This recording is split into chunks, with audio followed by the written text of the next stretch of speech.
반갑습니다. 5월 9일 월요일 큐티 스케치 시간입니다. 오늘 본문은 고린도전서 4장 1절부터 8절까지의 말씀입니다. 오늘 본문은 이렇게 시작합니다.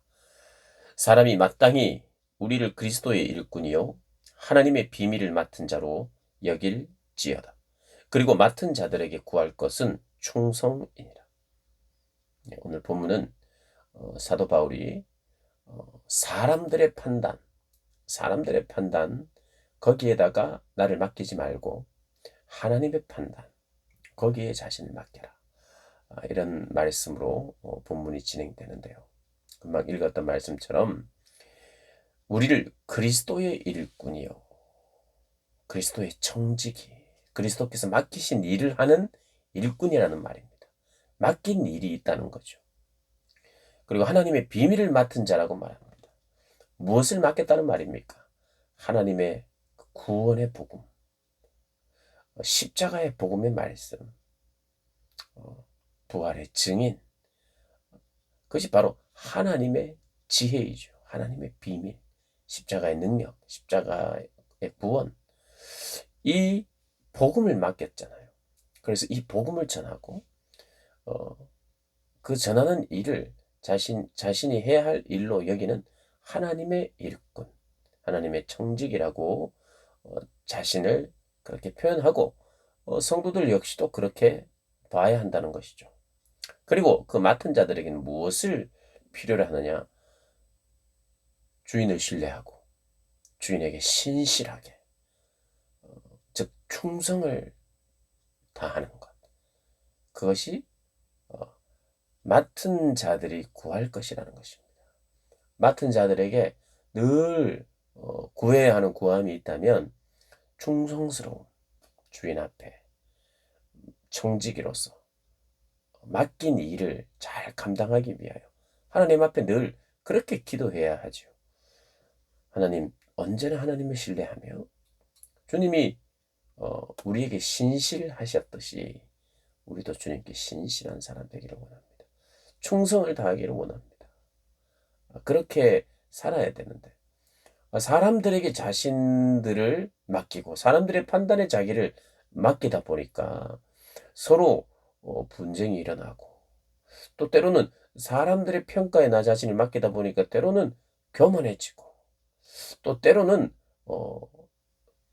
한없이 비참해지고 교만해지거나 낙심하거나 이런 일들이 생기면서 자연스럽게 분쟁이 일어나고 서로를 자랑하고 싶어하는 마음들이 일어났던 거죠. 그래서 다른 사람들의 판단에 너희들을 맡기지 마라. 오직 하나님의 판단 앞에 서라. 나도 나를 판단하지 않고 나도 다른 사람들의 판단을 그렇게 대수롭지 않게 여긴다.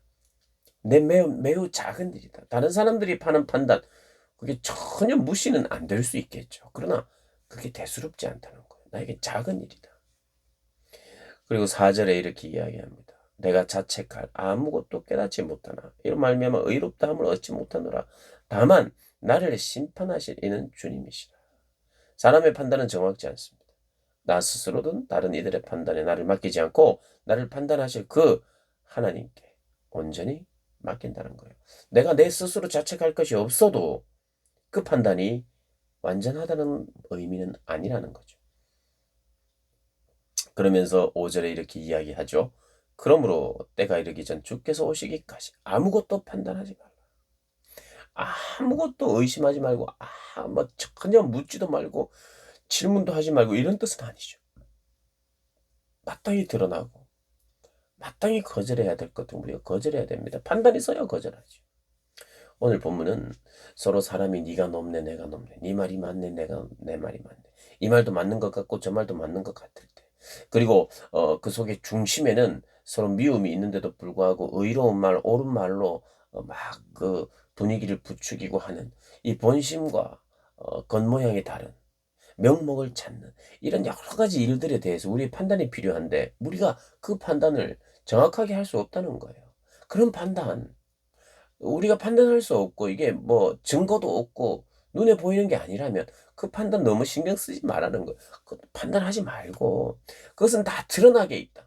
드러나게 돼 있다. 우리가 예수 믿는다고 해서 사기치는 것을 다 알 수 있나요? 그렇지 않아요. 그 내용은 모르고 그 본심도 모를 수 있어요. 그런데 그것은 감추어져 있어요.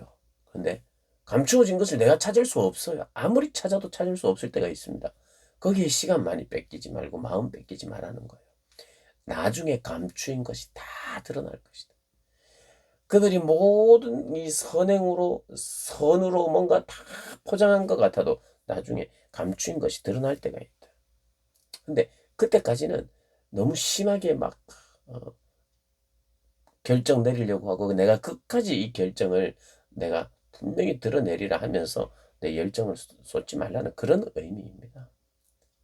그렇게 하나님의 뜻과 이게 정말 교회의 존폐가 달려 있는 것 아니라면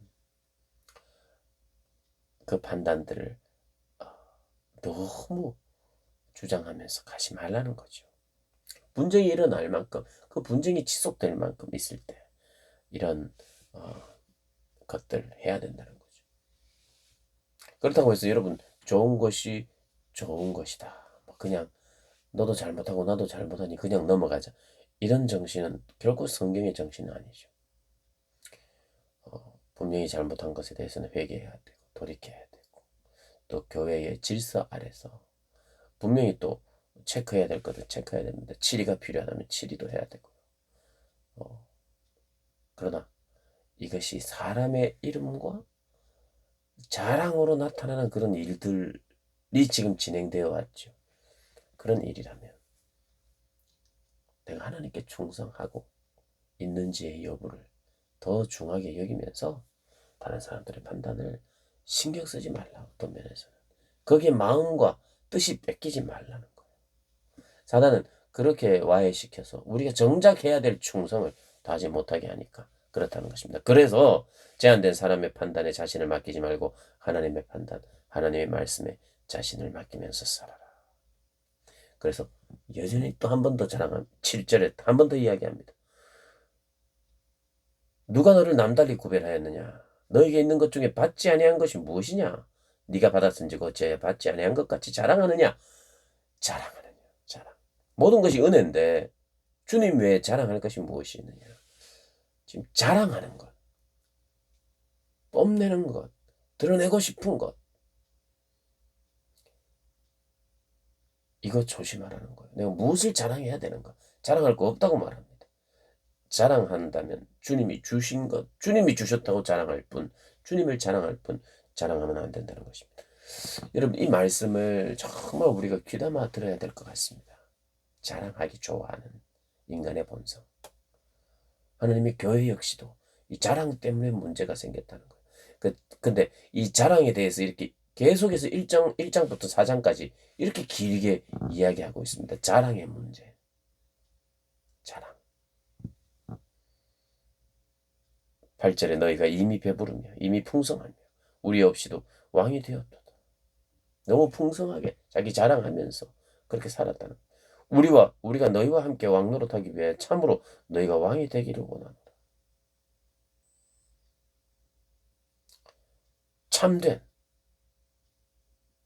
참된 왕 노릇하기 위하여 참으로 너희가 왕이 되기를 원하노라. 이 말은 참 어떤 면에서 안타까운 심정을 드러내는 그런 말이겠죠. 다시 한번 내가 너무 풍요를 이미 누리고 있는 건 아닌가. 주님이 주신 것 말고 내 자랑으로 또 자기 이름을 위하여 자기가 쌓은 업적 이런 것으로 스스로 만족해하면서 사는 것은 아닙니까? 자기 자랑의 자리에서 떠나기를 원하시는 주의 말씀 앞에 순종하고 반응하는 복된 여러분들 되시기를 주님의 이름으로 축복합니다.